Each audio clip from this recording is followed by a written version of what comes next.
예. 오늘 누가복음 1장 54절 56절에 있는 말씀을 가지고 행복한 인생의 세 가지 조건이라는 제목으로 말씀을 전합니다. 우리 다 같이 한번 시작할게요.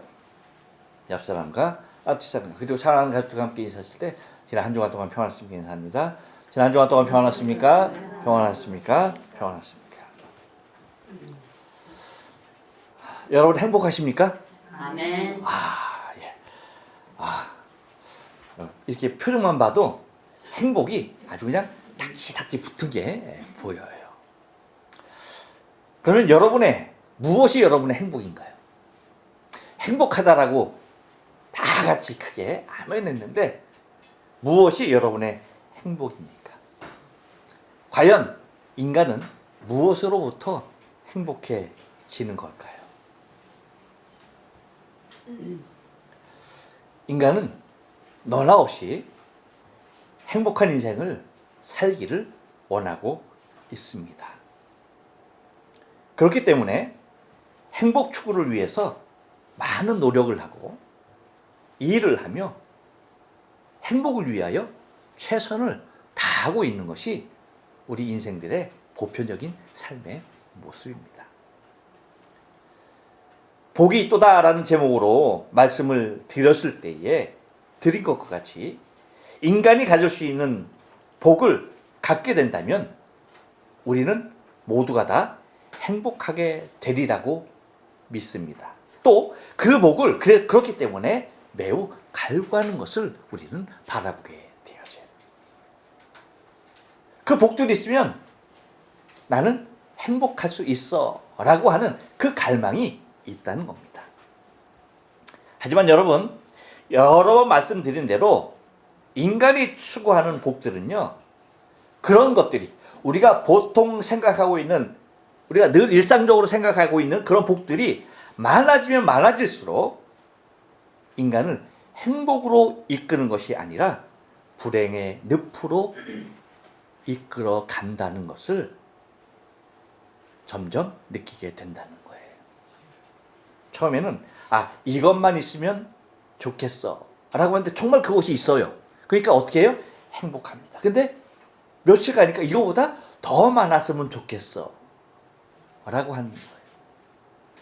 우리 옛말에 그런 말 있잖아요.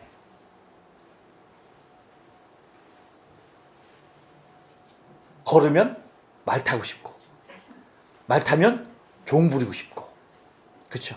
그렇게 된 거예요. 그러니까 세상에 바라보고 있는 그 복을 통하여서 우리가 행복해지려 할 때는요, 그것이 많아지면 많아질수록 그 많은 것을 통하여 찾아오는 행복감도 있어요, 없어요?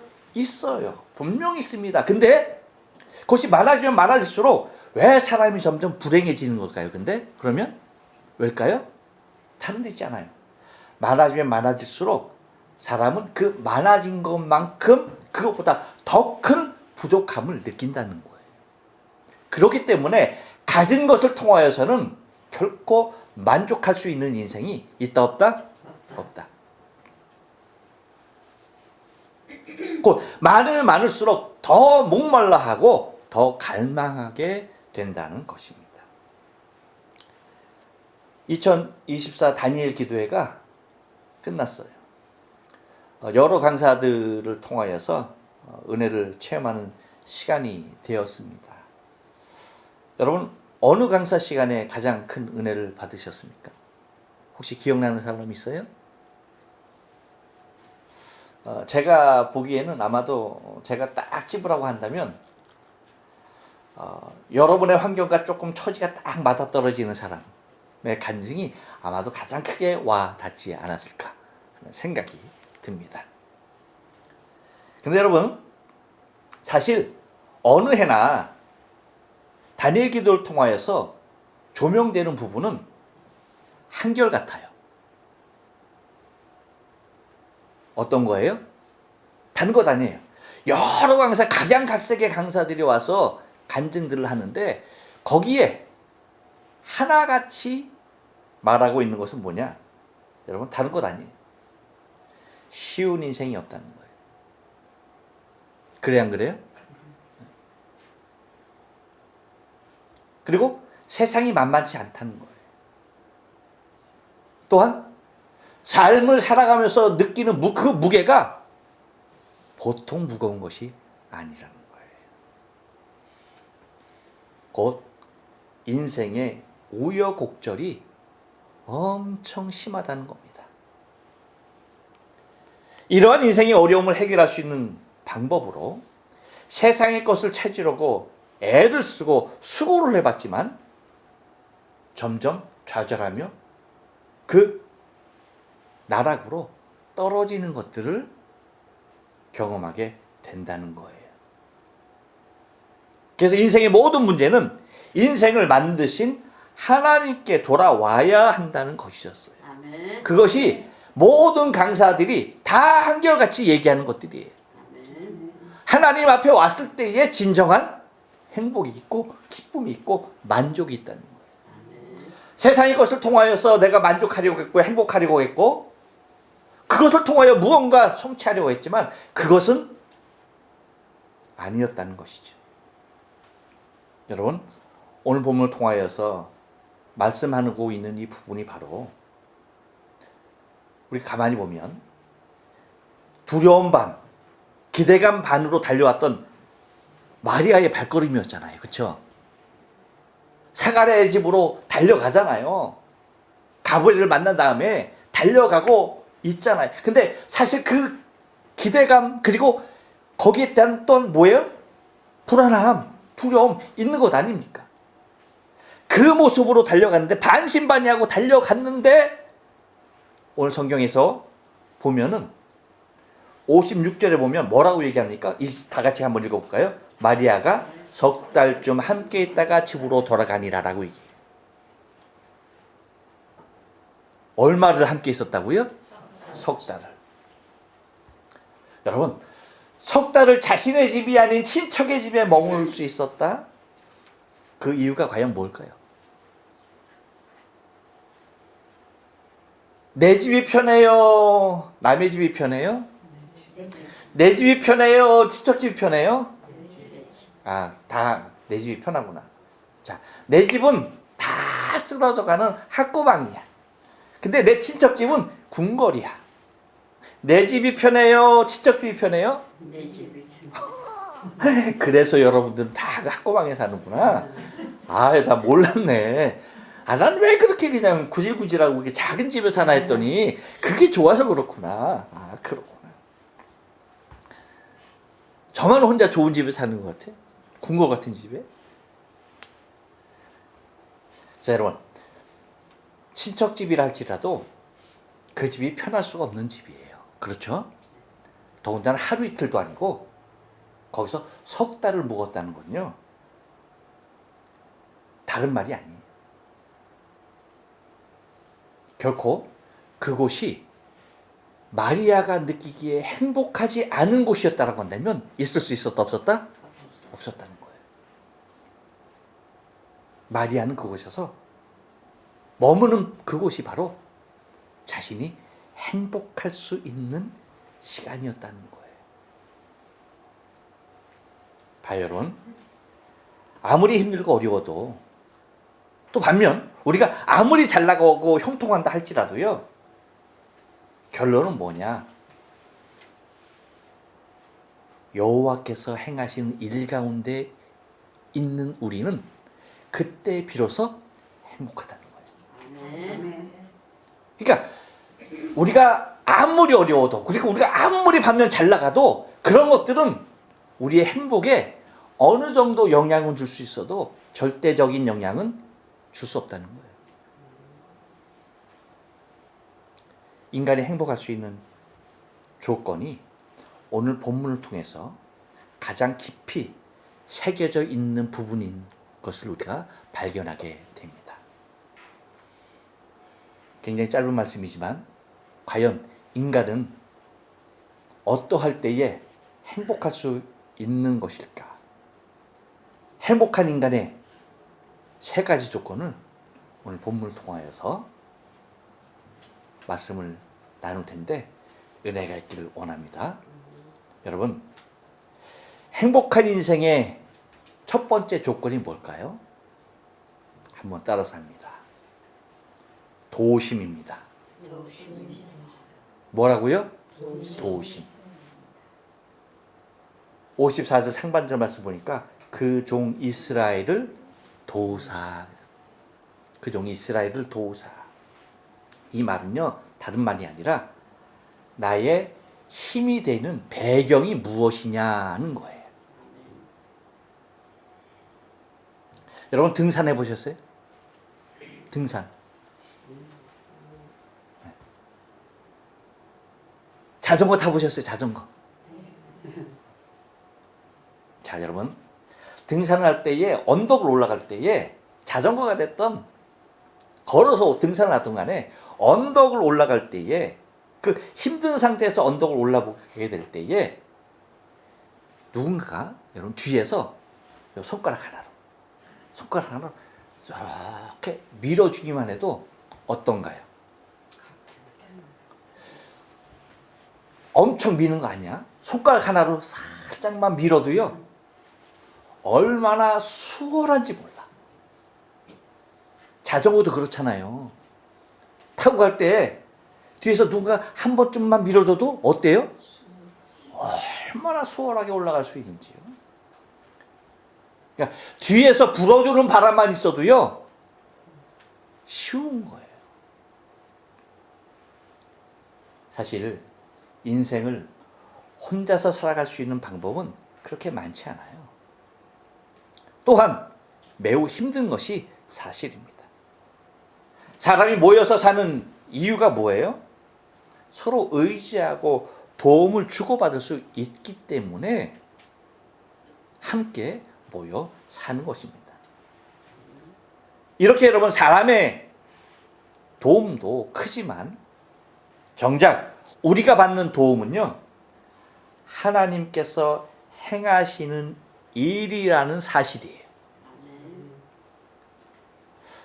다윗이 사울에게 쫓길 때 누구의 도움을 받습니까? 요나단의 도움을 받잖아요. 그렇죠? 요나단의 도움을 받고 그 도움은 다윗이 많은 위기를 넘길 수 있는 계기가 되어져요. 그런데 여러분, 다윗이 사울의 집요한 추적에서 벗어날 수 있었던 것은 요나단의 힘으로는 한계가 있었다는 사실이에요.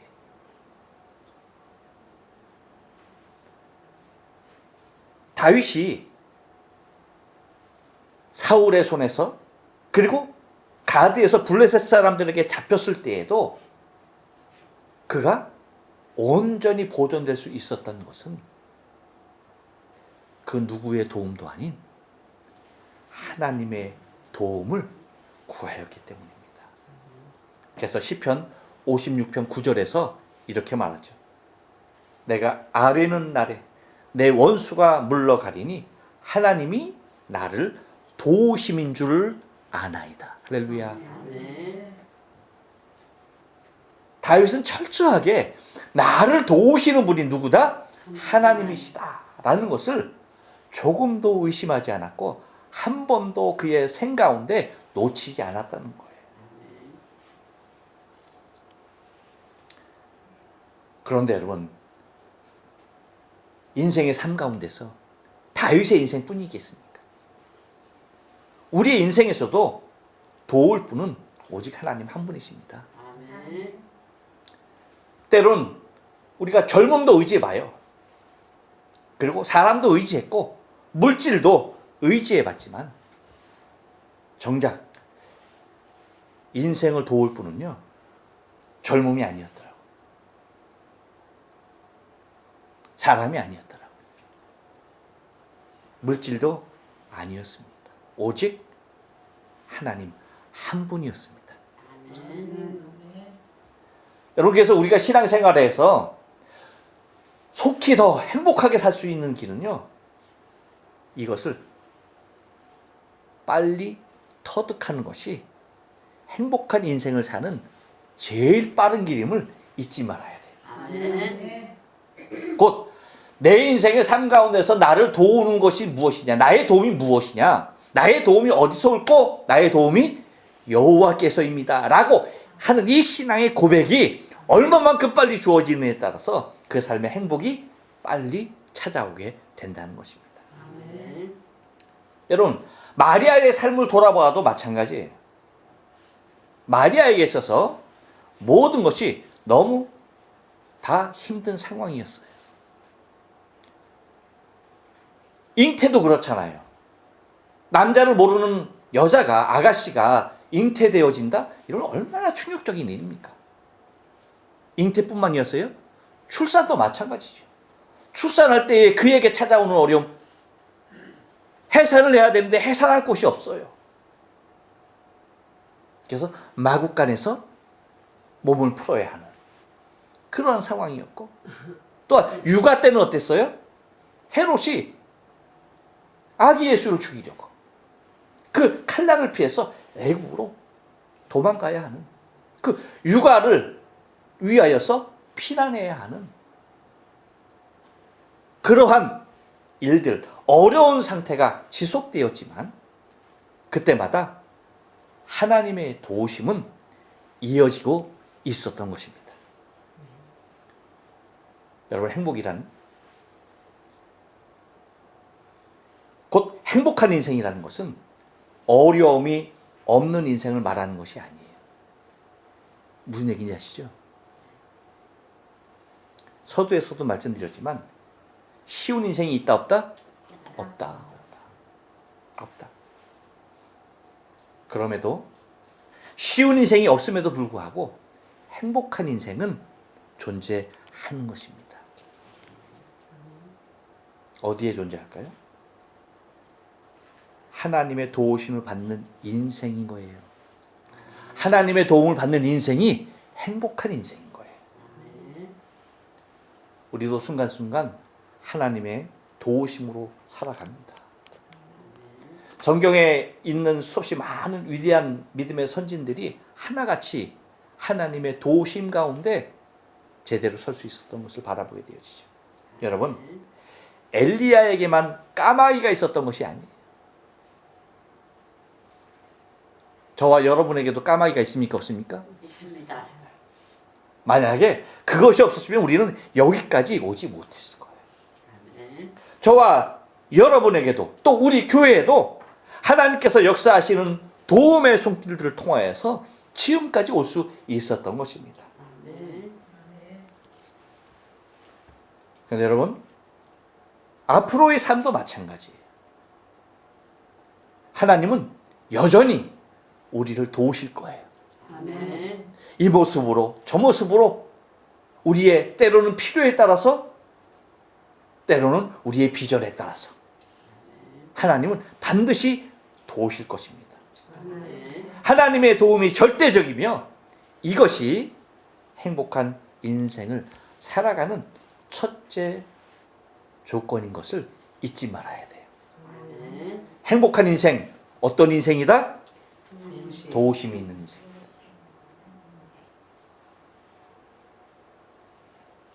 또한 여러분, 행복한 인생 두 번째 조건이 뭐냐? 한 번 더 따라서 합니다. 긍휼히 여기심입니다. 예, 54절 중반절에 보니까 뭐라고 얘기하는 거니? 긍휼히 여기시고, 그래. 긍휼히 여기시고. 여러분, 부모에게 자식은요, 평생 긍휼의 대상이에요. 자식을 낳아본 사람들은 다 알 거야. 자식이 어리던 장성했던, 자식이 잘 나가던 못 나가던, 자식은 자식이란 그 이름 하나로 부모에게 있어서는요 항상 긍휼의 대상입니다. 그렇습니까? 안 그렇습니까? 그래. 그래서 저는 지금도 새끼들만 생각하면 그냥 목이 메인다니까. 긍휼의 대상일 수밖에 없는 거예요. 자식은. 아무리 잘 나가도 자식은 어쩔 수 없는 거예요. 이 말이 무슨 말인지 잘 이해를 해야 돼요. 이 말은요, 우리가 바로 나 자신이 하나님의 긍휼의 대상이라는 거예요. 아멘. 믿습니까? 아멘. 하나님께서 저와 여러분을 볼 때에 그저 불쌍한 거야. 그저 안타까운 거야.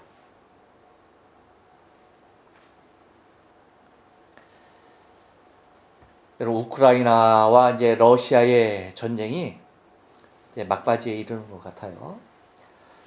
트럼프가 당선이 되고 이제 뭐 그러다 보니까 이제 종전 협상들이 이제 그런 조건들이 하나둘 나오는 것 같은데,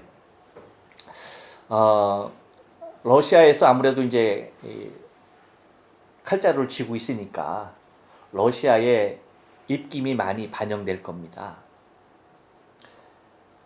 그 얘기는 뭐냐면 우크라이나의 많은 국토를 러시아에게 넘겨줘야 하고, 또 뭐 나토에 뭐 가입하지 말아야 하고, 그 얘기는 러시아가 어느 정도의 그 우크라이나의 그 동쪽 지역을 띄워준다 할지라도 그것으로 만족하지 못하는 건다는 거죠. 그래서 지금 그 흑해를 이제 접하고 있지만 우크라이나가 그 우크라이나의 그 중부까지도 다 탐내고 있는 것이 사실 러시아의 속셈이죠. 그래서 그 우크라이나를 그 내륙 국가로 만드는 것이 러시아의 최종적인 목적인 것 같습니다. 그런데 여러분, 왜 이렇게 많은 국토를 우크라이나가 러시아에게 내어줘야만 했던 겁니까? 다른 거 없어요. 한 가지, 해구산이 없었던 거예요. 그죠? 미국과 유럽, 그들의 말만 믿고 모든 핵무기를 다 포기해버리고 러시아로 다 넘긴 거예요. 사실은 핵이 어디에 제일 많았어요? 우크라이나에 제일 많았어요. 왜? 유럽을 봉쇄해야 했으니까. 그런데 뭐예요? 우크라이나가 독립하면서 모든 것을 다 핵을 모두 포기한 겁니다. 여러분, 이것은 인생에게 있어서도요, 인생에게 있어서의 해구사는 하나님의 긍휼과 똑같은 거예요. 만약에 인생에게 이 하나님의 긍휼이 없다?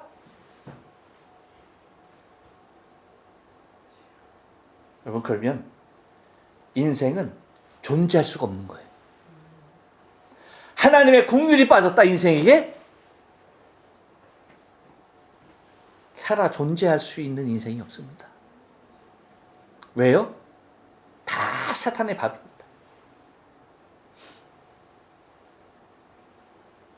모든 사탄에게, 사탄의 결계 앞에 속수무책으로 당할 수밖에 없는 것이 인생이에요. 무엇이 없는? 하나님의 해구산인 긍휼이 없는 인생은 그런 거예요. 우리 다, 여러분, 저와 여러분이 그나마 이렇게 하나님을 예배하고 하나님을 의지하고 하나님의 도우심을 받을 수 있는 이유가 뭐예요? 우리가 불쌍해서? 아니에요. 우리가 불쌍한 건 여러분 그건 아니에요. 하나님이 우리를 불쌍히 보신 하나님의 긍휼에 있는 거예요.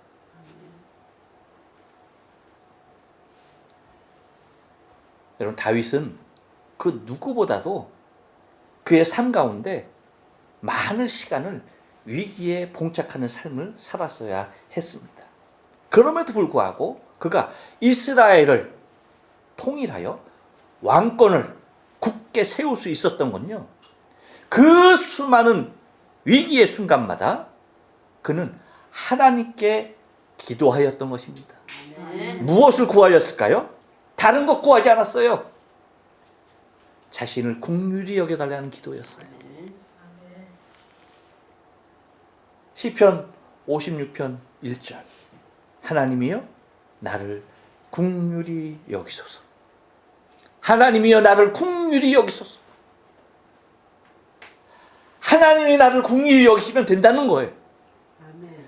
아무리 나를 핍박하는 무리가 많다 할지라도, 아무리 나를 위협하는 무리가 많다 할지라도 하나님의 긍휼만 입는다라고 한다면 나는 온전할 수 있다는 거예요. 아멘.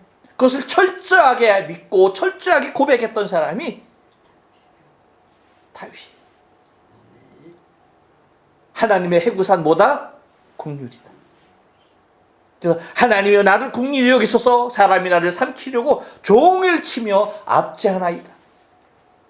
하루 종일 압제를 당하는 순간에서도 하나님만 나를 불쌍히 여기신다면 나는 존재할 수 있다는 거예요. 아멘. 사람이 아닌 여호와 하나님께 긍휼을 입는 것이 가장 큰 힘이 되는 줄을 알았던 것입니다. 여러분, 행복한 인생은요, 강한 인생이 아니에요.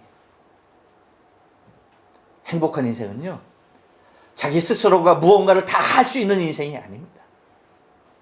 행복한 인생은 하나님의 긍휼 아래에 있는 삶인 것입니다. 아멘. 여러분, 긍휼은요 절대 사람에게 구하는 것이 아닙니다. 긍휼은 누구에게 구하는 거예요? 하나님에게 구하는 겁니다. 오직 전능자의 긍휼이 필요할 뿐이에요.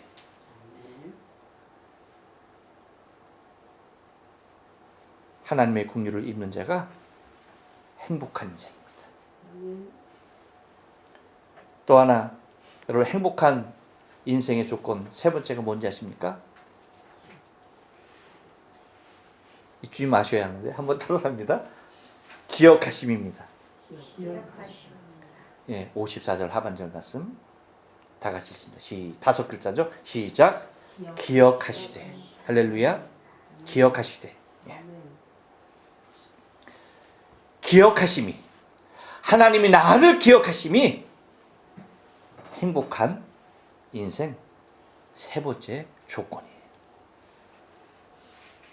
제가 좋아하는 노래 중에 이경섭 씨가 작곡을 하고 가은정 씨가 작사한, 우리 가은경 씨장님이 아니라 가은경 씨가 작사한, 김범수를 비롯한 많은 가수들이 불렀던 노래입니다. 나 가거든이라는 노래가 있어요. 여러분 모르시죠? 그렇죠. 여러분이 어떻게 그런 노래를 알겠어? 그렇죠. 여러분은 그냥 기도하고 성경 보고. 그렇죠.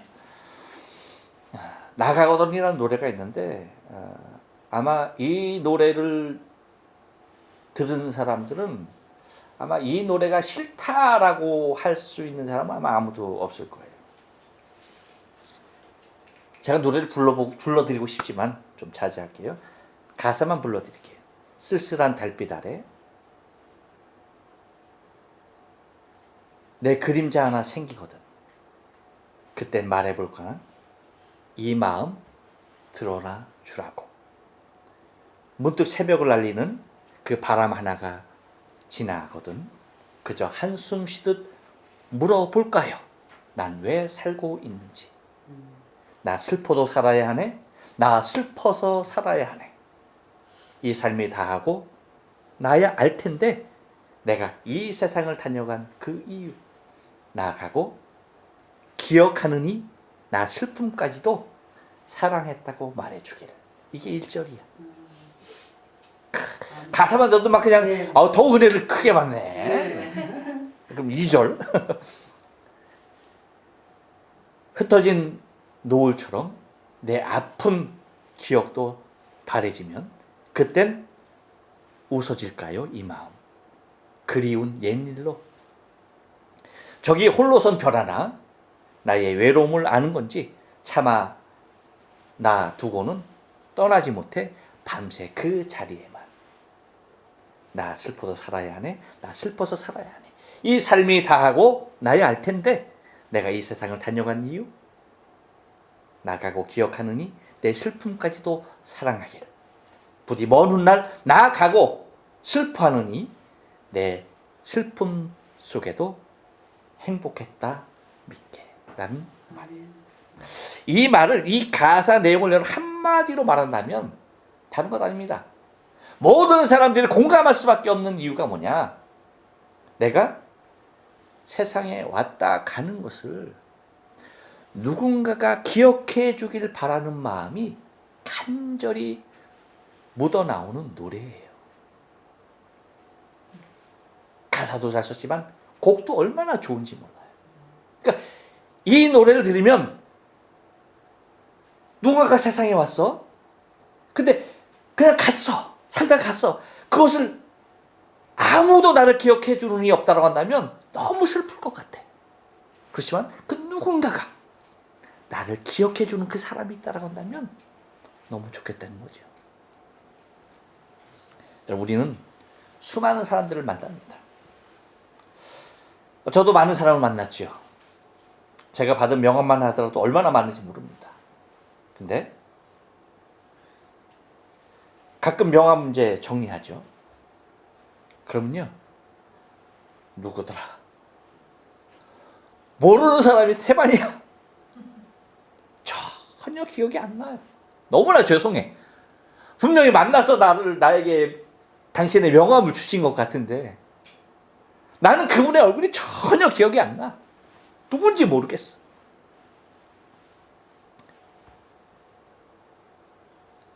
근데 여러분, 중요한 게 뭔지 아십니까? 나에게 명함을 준 사람뿐이겠어요? 나도 마찬가지라는 거예요. 나도 누군가에게는 잊혀져 가는 존재라는 겁니다. 아니, 잊혀진 존재라는 거죠. 하지만 여러분, 누군가의 기억 속에 잊혀진다는 것은 정말 너무나 슬픈 일 아닙니까? 그렇죠. 나만 슬퍼요? 아니죠. 모든 사람이 동의할 것입니다. 반면 누군가 나를 기억하고 찾아준다면 그것만큼 행복한 일이 또 어디 있을까 하는 거예요. 제가 몇 가지 성경 구절 여러분에게 드릴 테니까 한번 여러분 잘 들어보세요. 느헤미야 13장 31절입니다.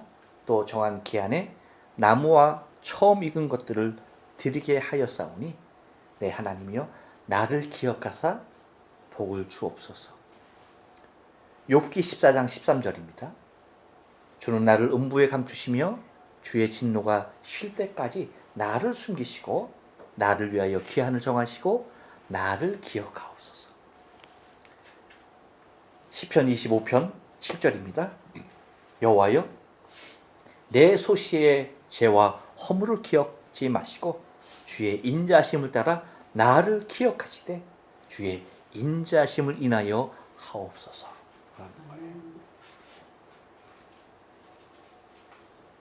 첫 번째는 느헤미야의 고백입니다. 두 번째는 욥의 고백입니다. 세 번째는 다윗의 고백입니다.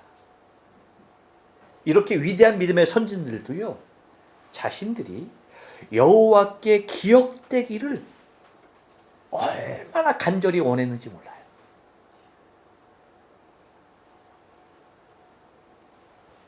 그런데 오늘의 말씀 중에 능하신 하나님께서 친히 기억하신 바 된 자는 말씀을 하고 있는 것이, 여러분 55절 말씀 우리가 다 같이 한번 읽어볼까요? 시작. 우리 조상에게 말씀한 것 같이 아브라함 및 그 자손에게 영원히 하시리라 하신 것 같이. 그렇죠? 그렇게 말하는, 곧 아브라함과 그 자손에게 영원하시겠다라고 말씀하신 것 같이 나를 기억하시겠다라고 하는 그 말씀에 감격하여서 세 달을 함께 있다가 돌아가는 여인이 누구였다? 마리아였다.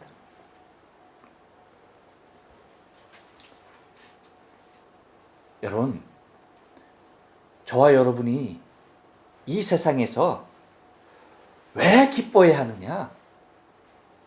그것은 많은 것을 누리기 때문이 아니에요. 많은 것을 가졌기 때문도 아니고, 절대적인 한 가지는 내가 하나님의 기억 속에 있다는 거예요. 아멘. 이것이 귀한 거야. 아멘. 하나님이 나를 아신다는 것, 이것만큼 귀한 것이 없다라고 하는 거예요. 혹시 여러분 하나님이 날 좀 더 기억하셨으면 좋겠어 하는 사람들을 위해서 성경 2절만 더 말씀을 드릴게요. 민수기 10장 9절 10장 10절 말씀 보면 이렇게 얘기합니다. 곧 하나님께서 이스라엘 백성을 기억하시겠다라고 하는 말씀의 방법을 사용해야 된다는 건데 어떤 것이냐면 나팔에 관한 건데 바야금 또 너희 땅에서 너희가 자기를 압박하는 대적을 치러 나아갈 때에는 나팔을 울려 불지니 그리하면 너희 하나님 여호와가 너희를 기억하고 너희를 너희 대적에게서 구하리라. 10절 또 너희 희락의 날과 너희 정한 절기와 월삭에는 번제물의 위에와 화목제물의 위에 나팔을 불라 그로 말미암아 너희 하나님이 너희를 기억하리라. 나는 너희의 하나님 여호와니라 라고 말해요. 이렇게 무엇인가를 통해서 하나님은 나를 기억하고자 하는 그런 의지가 있었다는 것입니다. 여러분 마리아의 행복은 다른 데 있던 것이 아니에요. 아브라함과 이스라엘 자손 그 영원에게 이르기까지 자기 자신 또한 그 속에 하나님께서 기억하신 바 된 존재가 되었다는 그 하나만으로도 감격했던 것입니다. 하나님께서 하나님의 기억 속에 나 자신이 있다는 그 사실만으로도 너무나 행복한 사람이었어요. 어떤 사람이 가장 불행한 사람이냐? 어떤 사람일까요? 하나님의 기억이 없는 사람. 가장 불행한 사람입니다. 마태복음 7장 21절로 23절에 그 대표적인 인물이 나옵니다. 제가 가장 두렵고 떨리는 성경 중에 하나입니다. 나더러 주여 주여 하는 자마다 천국에 다 들어갈 것이 아니요 다만 하늘에 계신 내 아버지의 뜻대로 행하는 자라야 들어가리라. 그날에 많은 사람이 적은 사람 많은 사람? 많은 사람이 나더러 이르되 주여 주여 우리가 주의 이름으로 선지자들로 주의 이름으로 귀신을 내쫓으며 누구야? 주의 이름으로 많은 권능을 했지 누구야? 많은 권능을 행치 아니하였나이까 하리니 그때 내가 저희에게 밝히 말하되 내가 너희를 도무지 알지 못하니 불법을 행하는 자들아 내게서 떠나가라 하리라. 가장 불행한 사람입니다. 주의 기억이 없는 사람 제일 불쌍한 사람이에요. 불행한 사람입니다. 선지자 노릇하며 귀신을 쫓아내며 많은 권능을 행하는 것이 행복이 아니라는 거예요. 무슨 얘기인지 아십니까? 주께서 나를 기억하시는 것이 참 행복임을 믿어야 합니다. 내가 무엇인가 많이 했다? 그럼 그거 행복 아니야. 하나님이 나를 기억하시는 것 그 자체만으로 나는 행복한 사람이에요. 바라긴 저와 여러분의 인생의 삶 속히 지나갈 수밖에 없는 이 우리 인생의 삶인데 정말 절대적인 행복을 누리는 삶이 되었으면 좋겠습니다. 세상 것으로는 불가능합니다. 오직 하나님 안에 있어야 합니다. 그의 도우심이 있어야 하고 그의 국률하심이 있어야 하고 그의 기억하심이 있는 겁니다. 기도하십니다.